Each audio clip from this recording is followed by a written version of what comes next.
이 나라 어린이를 위해서 좀 더 힘쓰지 못하가니 미안하다.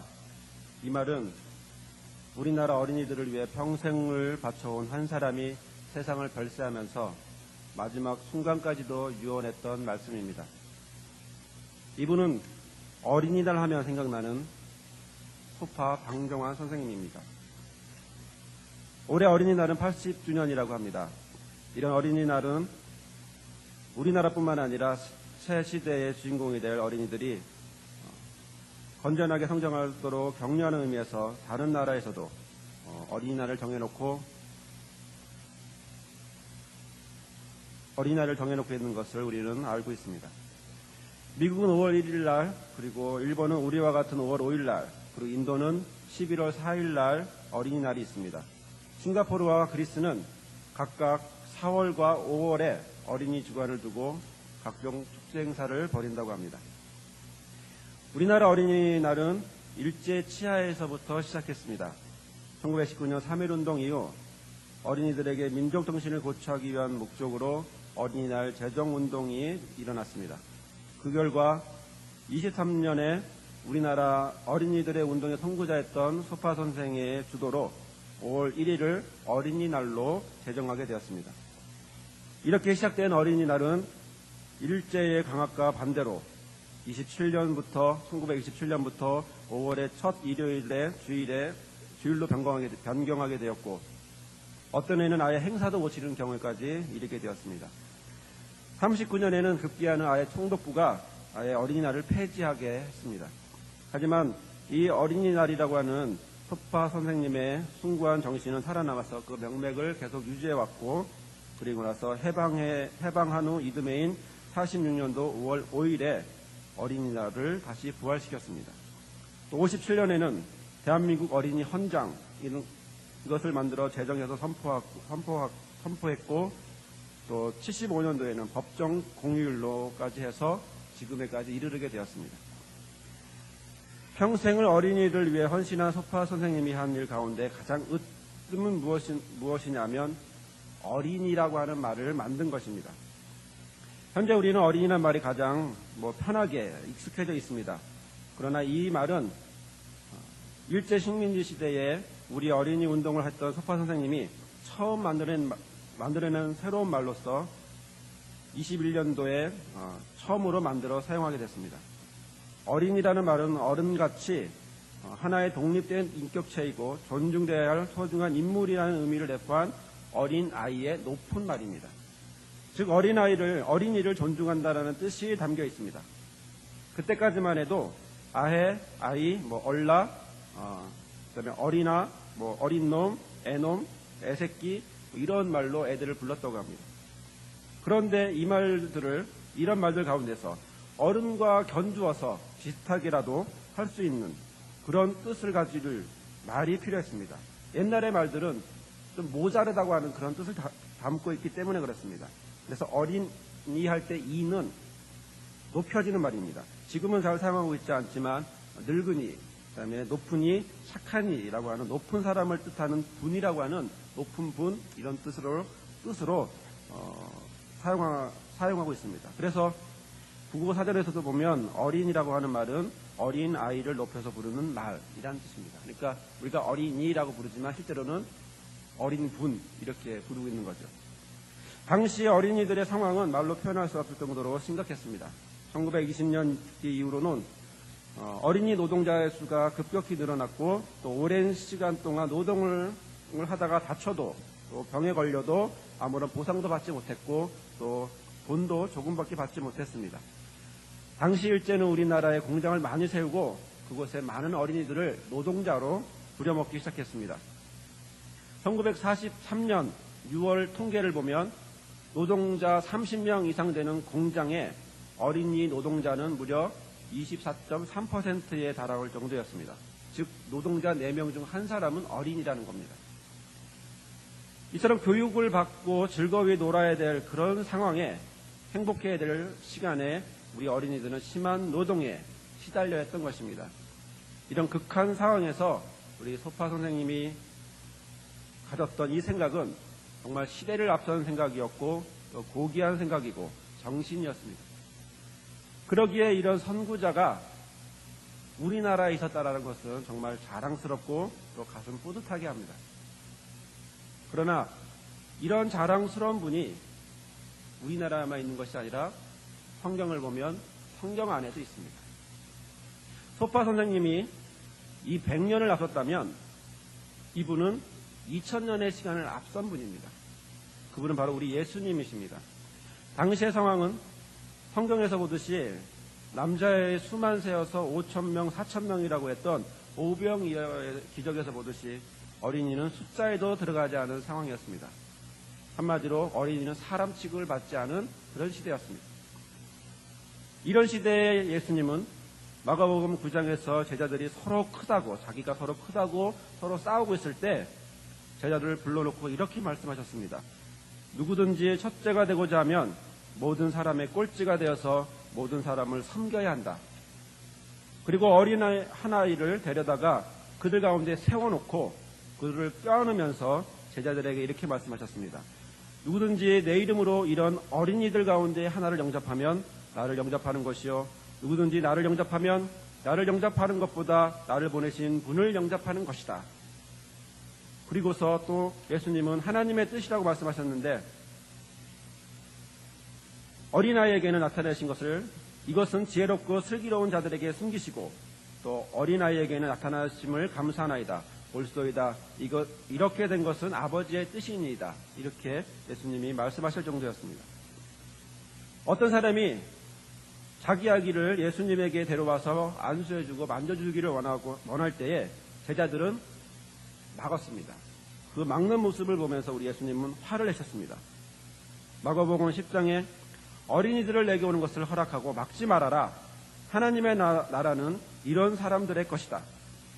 누구든지 어린아이와 같이 하나님의 나라를 받아들이지 않는 사람은 거기에 들어가지 못할 것이다. 그렇다면 우리 예수님이 말씀하시는 어린아이 같은 그런 어린아이는 과연 누구일까요? 누가 하나님의 나라를 받아들이는 어린아이일까요? 오늘 본문 1절에서는 이렇게 말씀합니다. 이스라엘의 어렸을 때에 내가 사랑하여 내 아들을 애굽에서 불러내었거늘. 지금 누구 보고 어리다고 이야기하고 있습니까? 이스라엘이 지금 어리다라고 이야기하고 있습니다. 이스라엘이 이집트를 탈출할 때 그때 바로 하나님은 그들이 어렸다, 어린아이 같아 라고 말씀하고 있습니다. 성도 여러분, 어린아이에게는 모든 것을 주어야 합니다. 그래서 하나님은 어린아이 같은 이스라엘에게 모든 것을 주었습니다. 이스라엘이 광야에서 배고프다고 원망할 때 만나를 40년 동안 주었고 고기가 먹고 싶다고 원망할 때는 코에서 넘쳐서 싫어하기까지, 즉 냄새만 맡아도 먹기 싫어할 때까지 1개월간 먹게 하겠다고 민수기에 있는 말씀처럼 고기를 주셨습니다. 또 목마르다고 할 때는 물을 주셨고 또 옷을 입혀주셨고 살 수 있는 공간을 주셨고 또 외적으로부터 보호해 주셨습니다. 그러나 이스라엘이 이집트를 탈출하고 광야에 살면서 그들이 한 것은 마치 어린아이들처럼 아무것도 없습니다. 오직 하나님만 모든 것을 하셨습니다. 그들이 한 것은 오직 원망뿐이었습니다. 그런 그들에게 하나님은 부모가 자식에게 하는 것처럼 모든 것을 해주셨습니다. 이렇게 하나님이 이스라엘에게 줬던 모든 것은 마치 갓난아이를 키우는 어머니의 모습과 똑같습니다. 갓난아이의 어머니는 아기가 우는 것만 하나만 들어도 자기의 아기가 지금 무엇을 원하는지 알고 있습니다. 배가 고픈지 기저귀를 갈아달라고 하는지 모든 것을 압니다. 또한 아기 엄마는 이 갓난아기를 키우기 위해 정신없는 세월을 보냅니다. 밤에도 몇 번을 깨어야 되고 모든 칭얼대는 것을 다 받아줘야 합니다. 조금 자라면 이유식을 신경 써줘야 되고 또 더 자라면 밥까지 먹여줘야 합니다. 저희 집사람을 보더라도 지금 그렇게 살고 있습니다. 그러나 저희 집사람뿐만이 아니라 모든 어머니들이 그렇게 살고 있습니다. 10달을 배 아파서 나와서 지금까지도 그렇게 살고 있는 것처럼 우리 모든 어머니들은 그렇게 살고 있습니다. 한 번 아이가 태어나면 적어도 한 10년은 걸리는 것 같아요. 10년 동안은 거의 아이하고 붙어서 살아야 되는 것 같습니다. TV에서 한 방송을 본 적이 있습니다. 한 어머니가 한번 나왔는데요. 그 어머니는 중학교에 다니는 아들이 하나 있었습니다. 뜻한 바가 있어서 한 아이를 입양하기로 결정을 했습니다. 그래서 한 아이를 또 입양하게 되었습니다. 방송 PD는 입양 전날 그 집에 가서 그녀를 인터뷰했습니다. 그날 인터뷰에서 그녀는 마음이 너무 설레서 잠을 잘 수 없었다라고 그렇게 이야기했습니다. 정말 잘해줘야지 하면서 어떻게 키우면 좋을까 하고 밤새 생각했다고 그렇게 얘기합니다. 그러면서 아이에게 줄 새 장난감, 새 옷을 보여주면서 정말 기대에 찬 행복한 표정을 보여주었습니다. 이렇게 해서 이렇게 말이 끝나고 장면이 바뀌어서 다음날 6살 된 남자아이를 입양하는 모습을 비춰주었습니다. 그 부모의 모습은 정말 행복하고 정말 보기 좋았습니다. 그런데 일주일 뒤에 방송 PD가 다시 그 집을 방문했습니다. 자, 그 집을 방문하고 문을 여는 순간 그 어머니의 모습은 옛날에 그 밝았던 표정은 이미 없어지고 피곤한 그런 표정을 짓고 있습니다. 일주일 전에는 그렇게 깔끔했던 그 집이 벽에는 낙서가 원통되어 있었고, 그리고 방에는 이것저것 어지럽혀서 난장판이 되어 있었고, 또 꼬마는 옆에서 계속 소리 빽빽 지르면서 뛰어다니고 있고, 정말 정신없는 그런 모습이 비춰지기 시작했습니다.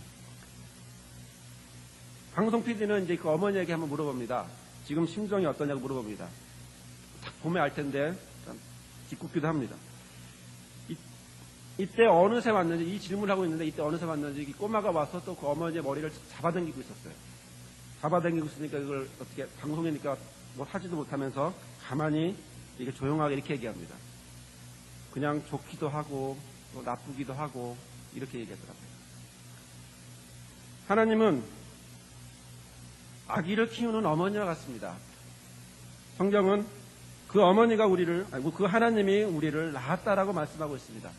시편 2편에서 하나님은 여호와께서 내게 이르시되 너는 내 아들이라 내가 오늘날 내가 너를 낳았도다 라고 말씀하십니다. 하나님은 말씀처럼 우리를 낳았고 본문 1절의 말씀처럼 어린 이스라엘을 향하여 내 아들이라 라고 말씀하시면서 이스라엘을 키웠다고 하나님은 말씀하고 있습니다. 밤잠 설치는 어머니처럼 주무시지도 않고 이스라엘을 키웠다라고 말씀하고 있습니다. 그런데 문제는 그 이스라엘이 그것을 모른다라는 것입니다. 오히려 결심하면서까지도 하나님에게 오지 않고 우상 숭배를 하며 우상에게로 나아갔다고 합니다. 본문 2절에 그러나 내가 부르면 부를수록 이스라엘은 나에게 멀리 떠나갔고 짐승을 잡아서 바알 우상에게로 희생제물을 바치며 온갖 신상들에게 향을 피워 바쳤다 이렇게 말씀합니다. 하나님은 이런 모습을 안쓰러워하시면서 말씀합니다. 그리고 3절에는 나는 에브라임에게 걸음마를 가르쳐 주었고 내 품에 안아서 길렀다. 죽을 고비에서 그들을 살려주었으나 그들은 그것을 깨닫지 못하였다. 이렇게 말씀합니다. 표준세번역입니다. 4절에는 이렇게 말씀합니다. 나는 인정의 끈과 사랑의 띠로 그들을 묶어서 업고 다녔으며 그들의 목에서 멍에를 벗기고 가슴을 내쳐 젖을 물렸다라고 했습니다. 이렇게 하나님은 우리 가운데 함께 하셔서 어머니처럼 이스라엘을 낳았고 밤잠 설치면서 먹이시고 입히시고 걸음마도 가르치시고 품에 안아서 키우고 또 죽을 고비까지 넘기게 하시고 젖을 물렸고 그리고 이스라엘을 포대기에 업고 키우셨는데 그 이스라엘은 도무지 그것을 모른다라고 하나님은 한탄하시는 것입니다. 혹시 여러분들을 낳아주시고 또 밤잠 못 자며 키워주신 부모님의 헌신을 기억하십니까? 아니, 여러분의 아이들이 여러분이 그렇게 키우고 있다라고 하는 사실을 여러분들이 알고 있습니까? 저와 여러분이 부모님의 헌신을 잘 모르는 것처럼 우리 아이들도 그것을 몰라 하지 않습니까? 오히려 잘못해서 부모님에게 혼났을 때 그래 내가 잘못했지 내가 혼날 일을 했어 라고 생각하셨나요? 아니면 괜히 혼낸다고 속으로 화를 내셨나요?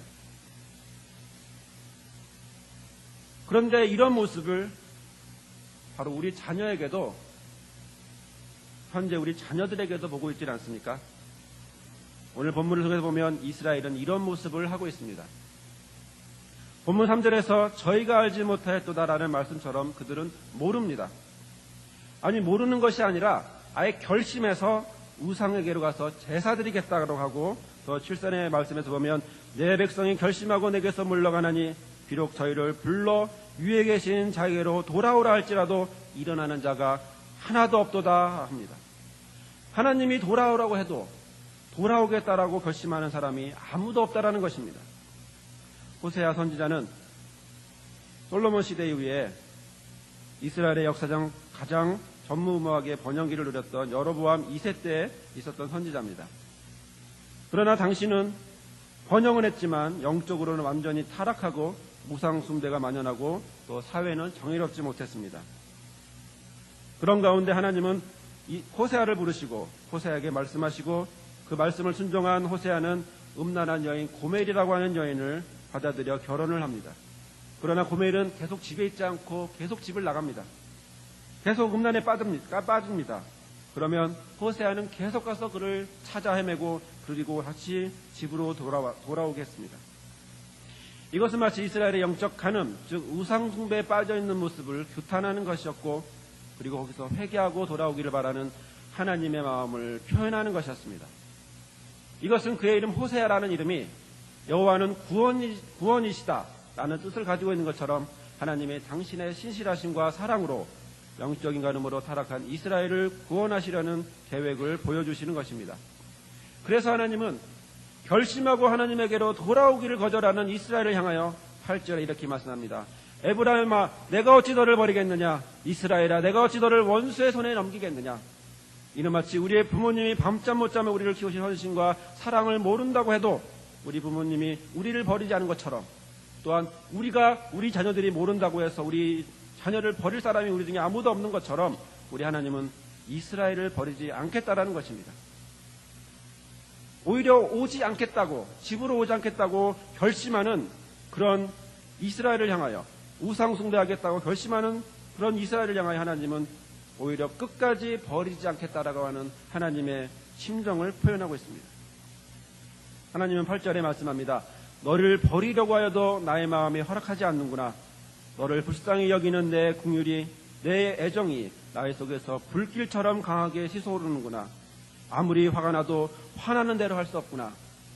그리고 10절에 말씀합니다. 저희가 사자처럼 소리를 말하는 여호와를 쫓을 것이라. 즉 어서 돌아오라고 하는 사자의 포효처럼 우리 하나님은 계속해서 소리치고 계시다라는 것입니다. 사랑하는 성도 여러분, 하나님 앞에서 이스라엘은 어린아이였습니다. 철모르는 어린아이였습니다. 오히려 이것 하라고 하면 저것 하는 마치 청개구리 같은 어린아이였습니다. 그렇다면 오늘날 주님 앞에서 어린아이는 과연 누구입니까? 누구든지 어린아이같이 하나님의 나라를 받아들이지 않는 사람은 거기에 들어가지 못할 것이다 라는 예수님의 말씀처럼 하나님의 나라를 받아들일 어린이는 과연 누구일까요? 그것은 바로 저와 여러분입니다. 호세아는 계속해서 가출하고 타락하는 고멜을 찾아 헤매듯이 저와 여러분의 하나님은 돌아오시라는 소리를 끊임없이 하시며 제발 하나님의 집으로 돌아오라고 이 순간에도 지금 우리 하나님은 저와 여러분에게 말씀하고 있는 것입니다. 그렇다면 우리가 돌아가야 될 그 집, 바로 우리가 돌아가야 될 곳은 과연 어디일까요? 지금 우리는 어디에 있길래 저와 여러분에게 이렇게 하나님은 이 말씀을 통하여 말씀하고 있는 것일까요? 하나님은 이스라엘을 향하여서 우상숭배에서 돌아오라고 하시는데 지금 우리는 어떤 모습을 하고 있기에 돌아오라고 하는 것일까요? 어린이들을 내게 오는 것을 허락하고 막지 말아라. 하나님의 나라는 이런 자들의 것이다. 저와 여러분 어떤 어린이가 되어야 하나님의 나라를 유업으로 받을 수 있을까요? 요즘 저희 둘째 아이를 보면서 저는 이런 깨달음을 얻습니다. 하루에도 12번씩 저희 둘째가 말을 배우기 시작하니까 반복하는 이야기들이 있습니다. 여러 번 반복하는데 그건 뭐냐면 아빠 나 사랑해? 이 이야기를 계속 물어봐요. 올 때마다 이제 물어봅니다. 아니면 아빠 나 좋아해? 이 이야기를 물어봅니다. 저는 그럴 때마다 그럼 사랑하지, 그럼 좋아하지 뭐 이렇게 대답을 해줍니다. 그러면 표정이 밝아지면서 엄마에게 갑니다. 엄마에게 가서 엄마 나 사랑해? 엄마 나 좋아해? 이렇게 물어봅니다. 그러면 저희 집사람도 그럼 좋아하지 이렇게 대답합니다. 그러면 또 얼굴이 환해져서 누나에게 갑니다. 누나 나 사랑해? 누나 나 좋아해? 이렇게 물어봅니다. 근데 이것도 이제 매번 그러니까 이제 장난이 발동합니다. 어떨 때는 장난치고 싶은 생각에 아니 사랑하지 않아 이렇게 대답하면 표정이 바뀝니다. 쏙 바뀌면서 그 대답이 계속 나올 때까지 물어봅니다. 아니, 아빠는 나 좋아해. 나 좋아하지? 계속 물어봅니다. 그래도 계속 대답해주지 않으면 이제 울먹울먹거립니다. 그럼 이제 울기도 하고요. 또 너무 심한 것 같으면 이제 또 안아주기도 하고 이렇게 합니다. 한 번은 재미난 모습을 봤는데 혼자 장난감을 만들고 있었어요. 그런데 그림을 그리고 있었나? 장난감을 이렇게 만들고 있었는데 혼자서 이런 얘기를 합니다. 아빠는 나 사랑해. 엄마는 날 사랑해. 누나도 날 사랑해. 혼자서 물어보지도 않았어요. 혼자서 그러고 있어요. 사랑하는 성도 여러분, 여러분은 하나님이 여러분을 사랑하는 걸 믿습니까? 혹시 저희 둘째 아이처럼 계속해서 하나님이 물어보신 하나님에게 그것을 확인하고 물어보고 계시진 않습니까? 하나님이 저를 사랑합니까? 하나님 저를 사랑하시나요? 정말 사랑하시나요? 지금 상황으로 봐서 하나님이 나를 사랑하지 않는 것 같아요.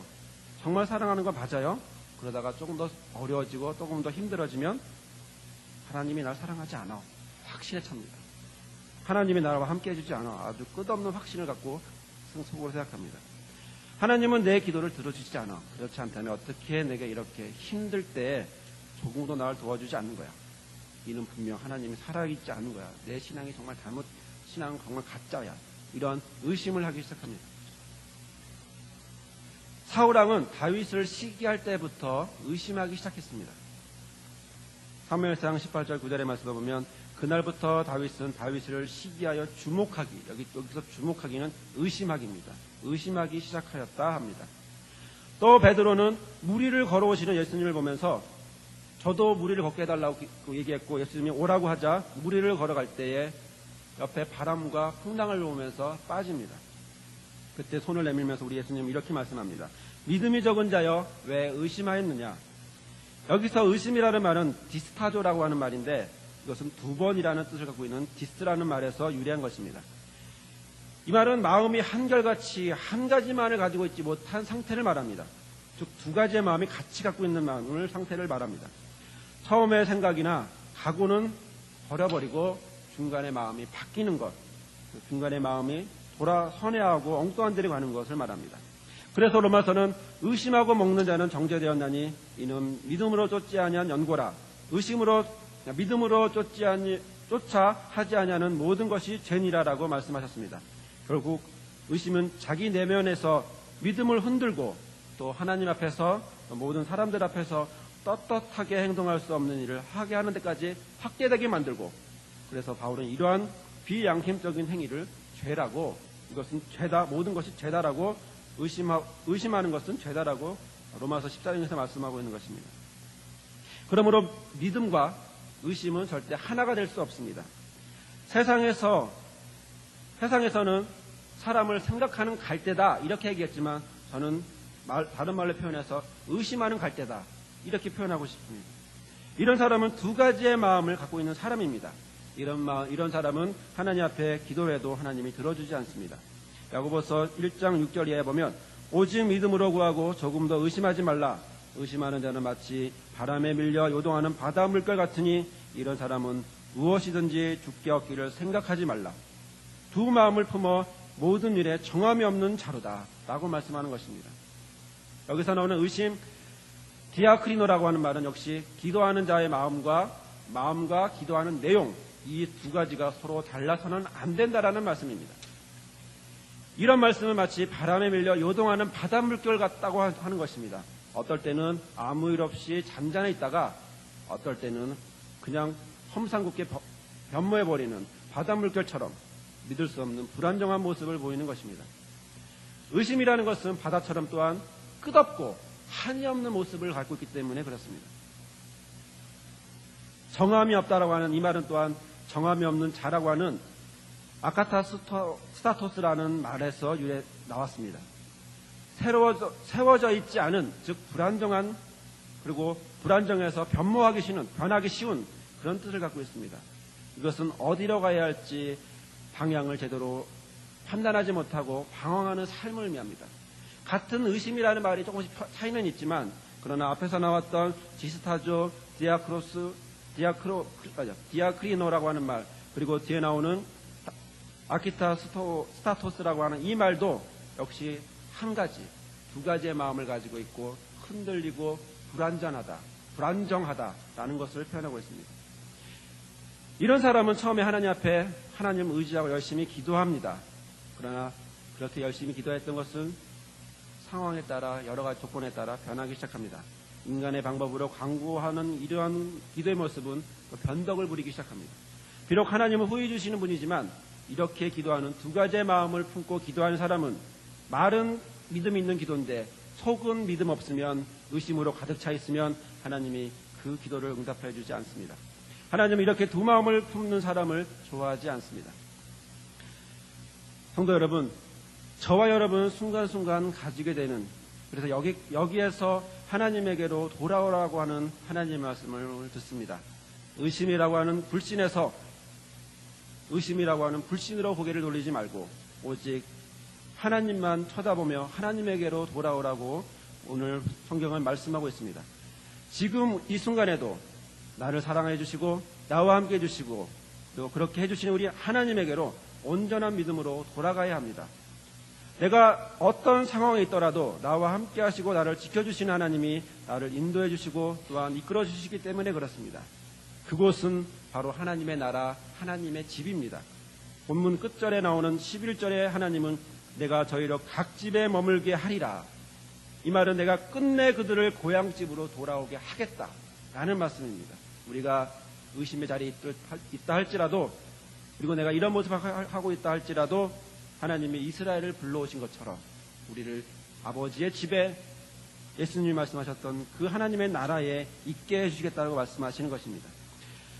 그렇습니다. 우리의 집, 바로 고향집으로 우리는 돌아가야 합니다. 아니, 하나님께로 돌아가야 합니다. 비록 이스라엘처럼 죄악이 가득한 세상을 살아가고 있을지라도, 또 의심만 가득한 삶을 살아가고 있을지라도 하나님은 저와 여러분이 하나님의 집으로 돌아오게 하십니다. 이것은 바로 저와 여러분이 하나님의 나라를 유업으로 받을 어린이가 되는 것입니다. 왜냐하면 이는 하나님의 말씀이기 때문에 그렇습니다. 이런 구원의 역사가 저와 여러분에게 언제나 충만하시기를 주님의 이름으로 기도드립니다. 이 시간 다 함께 기도하겠습니다. 우리가 주 안에서 어린이가 되게 해달라고 기도하시고, 예수님이 원하는 하나님의 나라를 유업으로 받을 어린이가 되게 해달라고 기도하시고, 순간순간마다 내가 의심하거나 또한 반역하는 이스라엘처럼 살지 말게 하시고 언제나 믿음 가운데 살게 하시고, 그래서 오직 아버지 집에 거하는 주의 어린이가 되게 해달라고 이 시간 기도하겠습니다.